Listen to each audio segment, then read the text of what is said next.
चलिए अब जरा देखते हैं और data. Frederick Winslow Taylor, modern management was unprofessional and should be studied as discipline. Work should be cooperate with the management. There should be need of trade union. इन्होंने बहुत सारी बातें अपने थॉट्स दिए कि जो मॉडर्न मैनेजमेंट है वो अनप्रोफेशनल है, यानी इसमें प्रोफेशनल की कोई नहीं है, यानी कोई कैसे भी काम कर दे रहा है, कोई किसी भी तरीके से काम कर दे रहा है। तो इन्होंने क्या बोला कि उसमें किस चीज की सबसे ज्यादा जरूरत है, डिसिप्लिन की।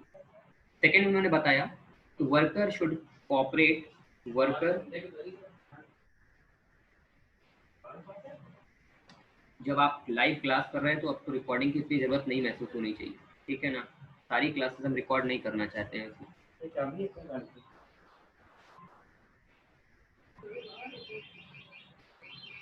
कोशिश किया करो कि क्लासेस को अटेंड करो, ना कि लाइव के अलावा। Worker should cooperate with the management, there should be no need of trade union.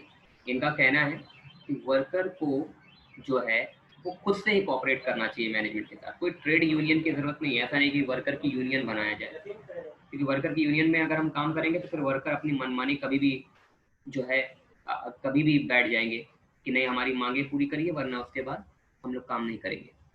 तीसरी चीज उन्होंने क्या बताई, partnership between the trained and qualified management, cooperate and innovative workforce.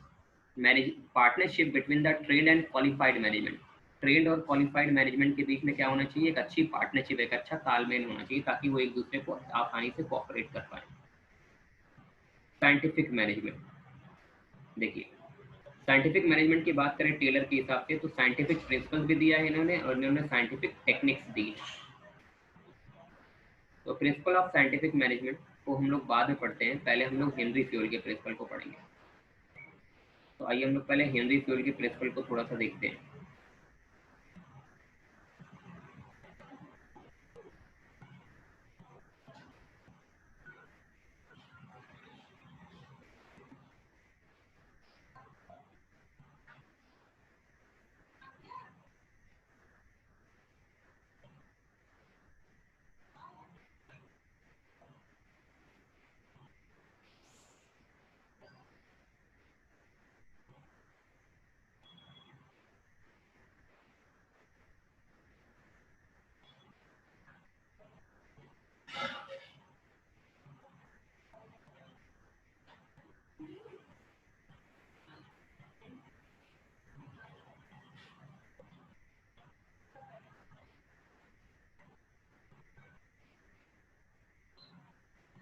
चलिए हेनरी फ्यूल का थोड़ा ज़्यादा पहले देख लीजिए, उनकी 14 प्रिंसिपल है, उनके जनरल प्रिंसिपल्स हैं।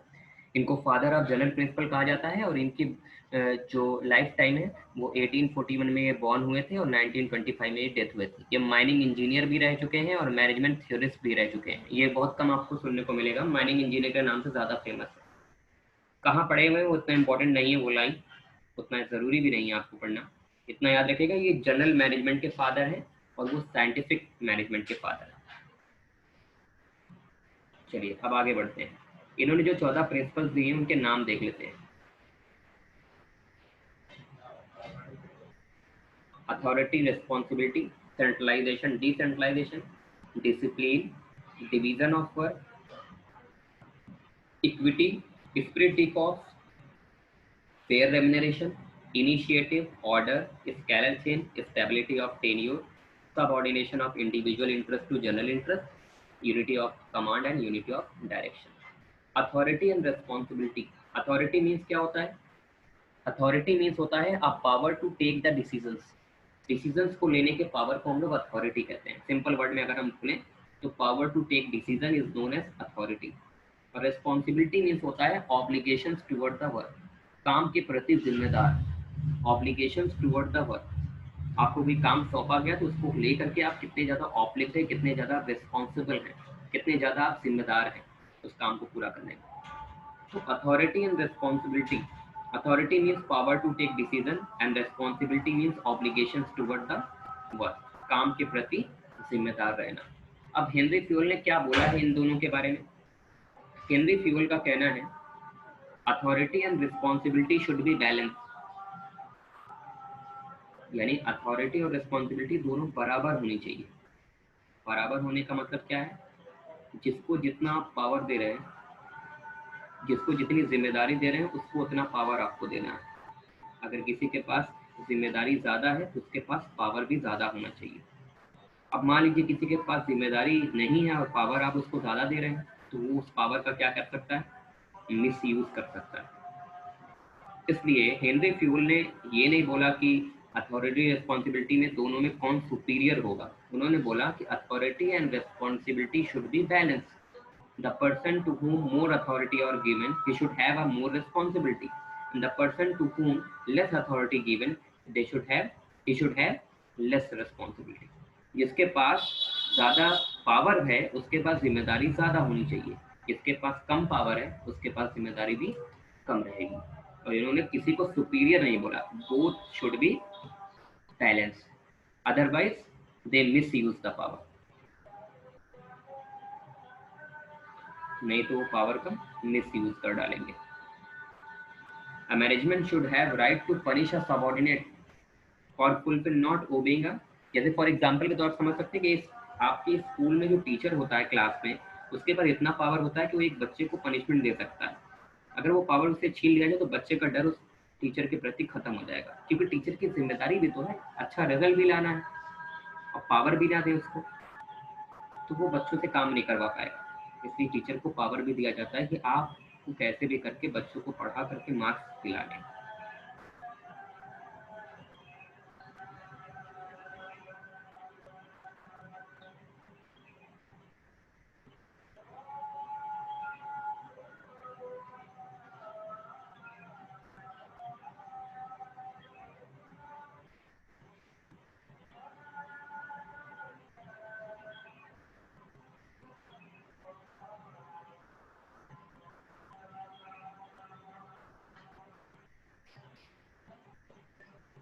अब उसके बाद क्या आता है, अगला प्रिंसिपल का नाम क्या है, centralisation and decentralisation.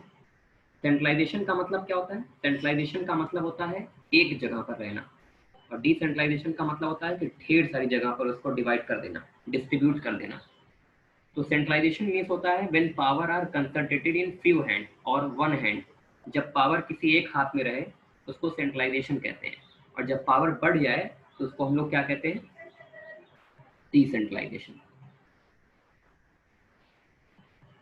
Centralisation and decentralisation notes में आपको इजी लैंग्वेज में भी मिल जाएगा, इसमें थोड़ा सा स्टैंडर्ड भी लैंग्वेज दिया हुआ है। जब पावर सिर्फ टॉप लेवल के हाथ में रहना चाहता है, यानी जब टॉप लेवल अपना पावर किसी को देता ही नहीं, तो इसको क्या कहते हैं, इसको कहते हैं सेंट्रलाइजेशन। और जब टॉप लेवल वाला अपना पावर मिडिल लेवल को और मिडिल लेवल अपना पावर लो लेवल को ट्रांसफर करता है, तो इसको हम लोग क्या कहते हैं, डिसेंट्रलाइजेशन।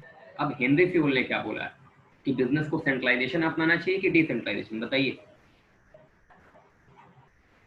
हेनरी फ्यूल ने क्या बोला है कि बिजनेस को क्या अपनाना चाहिए, सेंट्रलाइजेशन अपनाना चाहिए या डिसेंट्रलाइजेशन, यानी कि बिजनेस के लिए क्या ज्यादा अच्छा रहेगा, सारा पावर टॉप लेवल के हाथ में रहे तो ज्यादा अच्छा रहेगा, या सारा पावर सबके बीच में बांट दिया जाए तो ज्यादा अच्छा होगा, हाई लेवल, बताइए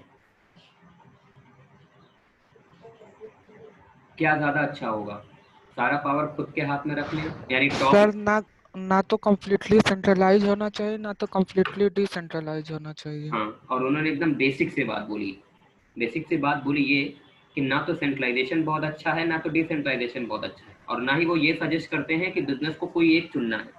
उन्होंने क्या बोला कि डिपेंड करता है स्केल ऑफ द बिजनेस। वो बिजनेस सेंट्रलाइजेशन अपनाए जो बिजनेस बहुत छोटा है, जैसे आप एक जूते की या चप्पल की कोई दुकान खोल रहे हैं, शूज की, अकेली एक छोटी सी दुकान है, 3 वर्कर रख लिया है, खुद काउंटर पे बैठे हैं, तो क्या आप पावर अपने वर्कर को दे देंगे,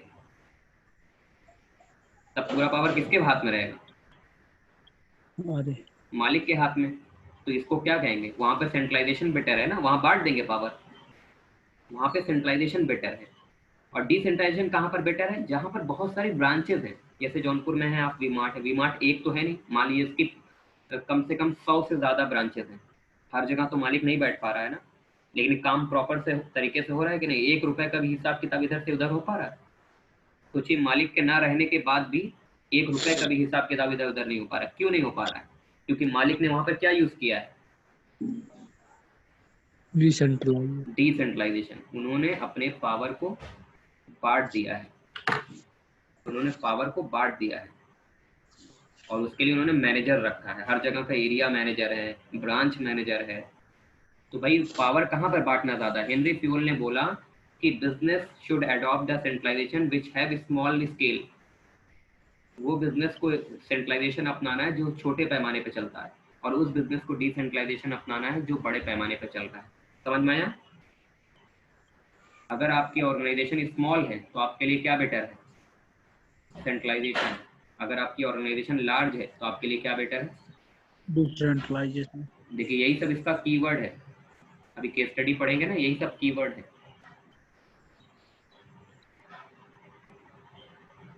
इसका डिफरेंस देख लेते हैं।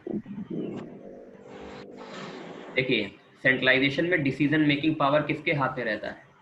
हायर लेवल के हाथ, और यहाँ पर डिस्ट्रीब्यूट हो जाता है लो लेवल का। किसके लिए सूटेबल है? छोटे बिजनेस के लिए। ये किसके लिए सूटेबल है? लार्ज। बड़े बिजनेस। ऑटोनॉमी का मतलब होता है पावर, फ्रीडम, आज़ादी। सेंट्रलाइजेशन में मैनेजर के पास पावर नहीं होता ज़्यादा, क्योंकि सारा पावर तो किसके पास होता है? बॉस। बॉस, ओनर के पास।